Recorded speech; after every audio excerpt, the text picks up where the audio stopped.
Olivier Marleix nous a quittés. Il était le personnage politique, au sens noble du terme, le plus dangereux pour Emmanuel Macron.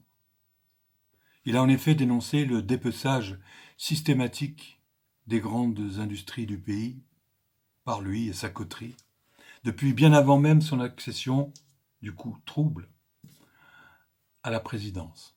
L'affaire Alstom, sans doute l'un des plus grands scandales d'État de la Ve République. Olivier Marleix a saisi le parquet de Paris en 2019 afin que la justice enquête sur les circonstances plus que suspectes de la vente d'Alstom et le ruissellement à millions de dollars pour des intermédiaires dont certaines accointances avec Macron et ses équipes de campagne à l'époque posent un énorme problème. Il a même reçu à ce sujet, en 2020, le prix éthique Anticor pour ses travaux en tant que président de la commission d'enquête parlementaire d'Alstom. Nous ne nous étendrons pas ce jour sur l'extrême lenteur de l'avancée des investigations du parquet de Paris, plus rapide en d'autres circonstances. 6 ans déjà. Et blackout sur les infos, rien, pas un indice. Olivier Marleix, souverainiste avéré, a continué à dénoncer le dépeçage systématique des principales entreprises du pays au profit d'une mondialisation aux mains d'instances privées, transnationales, incontrôlées et incontrôlables. Il a ainsi écrit un ouvrage, Les liquidateurs, en 2021, pour dénoncer précisément cette politique effrénée de prédation et ses méthodes. Ça n'a jamais cessé. Lui, par contre, a cessé de vivre. Et le plus gros problème dans tout ça est qu'on ne puisse s'empêcher d'imaginer un scénario de sa mort lié, de près ou de loin, par ces affaires mortifères. C'est dire le point de corruption avancé de notre corps social. Si nous pouvons l'imaginer, c'est malheureusement et seulement parce que c'est imaginable.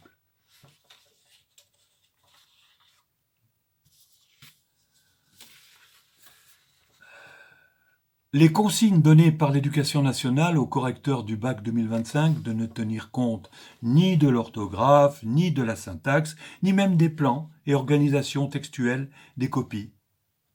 L'intelligence. Bien sûr, discriminatoire tout ça. Égalité pour tous, bac pour tous. L'orthographe est fasciste, avait même titré le journal Libération il y a quelques mois. Jusqu'où nous emmèneront-ils ? Jusqu'où irons-nous ?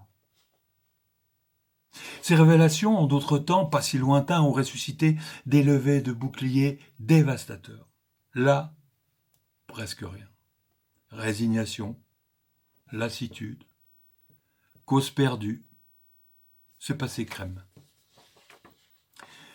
Nous sommes le seul pays au monde où une telle chose est possible, même approchante. Un pays qui retire sa langue, de sa culture et de son éducation n'a plus d'existence possible à court terme. Y a-t-il un sociologue dans la salle pour s'élever contre cela? On a analysé les causes, les conséquences et proposé des solutions. Ouais, il y en a un. J'ai eu le plaisir de compter parmi ses éditeurs, et peut-être prochainement le redevenir, il s'appelle Michel Fize. Je sais qu'il prépare un ouvrage sur le sujet, une réédition remise aux critères du jour.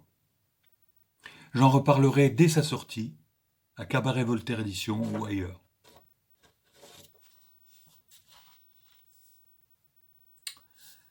Bruxelles. Une ville à majorité musulmane, hébergeant 50 000 lobbyistes, voici résumé le décor toxique où siège le Parlement européen, dont le droit est dorénavant supérieur au droit national. L'Europe sous tutelle lobbyiste, pour avoir œuvré pendant plus de 10 ans en tant qu'éditeur d'un guide concernant les aides européennes, j'ai pu cumuler les témoignages, constatations, agacements d'un certain nombre de députés européens, et plus pointus encore ceux de leurs assistants, plus proches des réalités des boîtes aux lettres. C'est un cloaque de magouilles où les pressions diverses, harcèlements et valises de billets circulent en flux permanent et orientent les décisions du Parlement en toute impunité. Cela explique sans doute les nombreuses aberrations de vote de groupes qui ne correspondent pas toujours aux positions préalables annoncées. Alors, constatant qu'il semble impossible de sortir des traités qui cadenassent toute prise en compte nationale, constatant que de gré ou de force, on aura le Mercosur, autrement dit, le sacrifice de l'agriculture française au profit des voitures allemandes. On aura les ZFE, de gré ou de force, directement ou indirectement. On aura les contrôles techniques pervers pour mettre hors circuit les voitures de plus de 10 ans, autrement dit la moitié du parc français. On aura, à terme, la suppression de l'argent liquide, autrement dit du dernier espace de liberté. On aura le tout numérique. Ils y travaillent. Autrement dit, une fracture qui, là aussi, placera une moitié au moins de la population hors circuit. On aura notre plan éolien surdimensionné, de gré ou de force. On aura le placement du pays sous tutelle du FMI, à terme, avant 2027. On aura l'obligation de consacrer 5% du budget national à l'armement, sans qu'il soit jamais question de préférence nationale ou même européenne. Autrement dit, la quasi-intégralité des commandes d'avions de chasse, par exemple, des pays européens, sont pour des F-35 américains.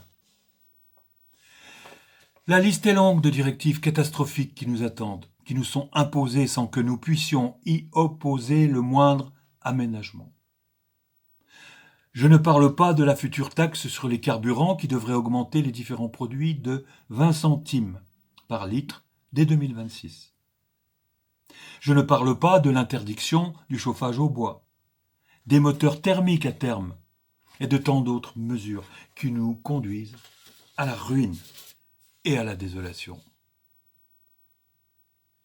Je ne parle pas non plus de la guerre économique asymétrique qui se joue avec la Chine, à laquelle l'Europe permet tout, plaçant ses propres entreprises sous le joug de ses réglementations, en concurrence impossible. Alors, une seule solution. Solution de la dernière chance. Frexit.